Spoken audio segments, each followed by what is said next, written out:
kolakisa bino lolenge nini bato ya commune ya Kalango bakasaka vie na bango. Donc pour oui, toza na kati ya tukutuku en rythme ya Kinshasa. Omonaka tozokende sa reportage ya mode tukutuku.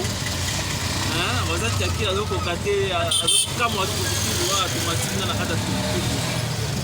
Toza na niveau ya Ngaba. Tozokende mena tozokende na rond-point Ngaba plutôt.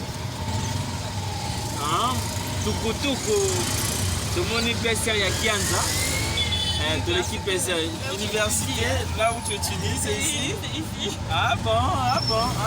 Elle est aussi étudiante malgré l'ambassade à la journalisme. Nous avons vraiment awa, nous avons bien musala. Mais automatiquement tukutuku, quand tu as la mot, nous avons ça. Nous avons tukutuku, on va tukutuku, c'est dans la cime. On a tukutuku dans des fois. Ça c'est un mot.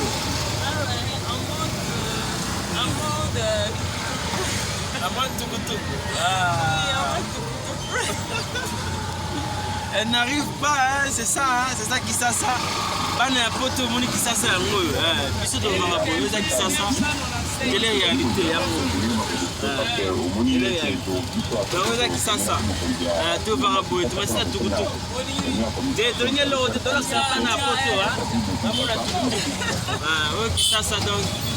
Tukutuku ça makambo lobi rond-point Ngaba tozwaka nde tukutuku malgré embouteillage mais tukutuku ezo dévier on jette en mode tukutuku Kisasa tukutuku comme jamais na yango wana avi kope ya moto ekufa tia na mode ya tukutuku comment mata dede tukutuku kope ya moto ekufa tukutuku yango tukutuku yo nazobwaka na bino mbamo mona Kisasa la vitesse mosusu Kisasa malgré le confinement mais vous avez mon embouteillage ezaka mais toujours en confiné on va tout le bas on va faire quelque chose non tu n'arrives pas à parler ouais mes fans vous voyez là vous êtes en direct en mode tukutuku.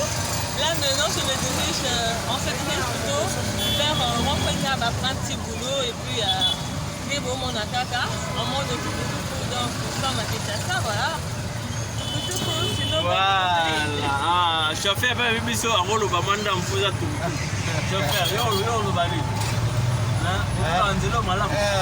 c'est là tout ça la yango chaque fois ça boy ba moutage ça malgré confinement mais kashine kaka yango kashine kaka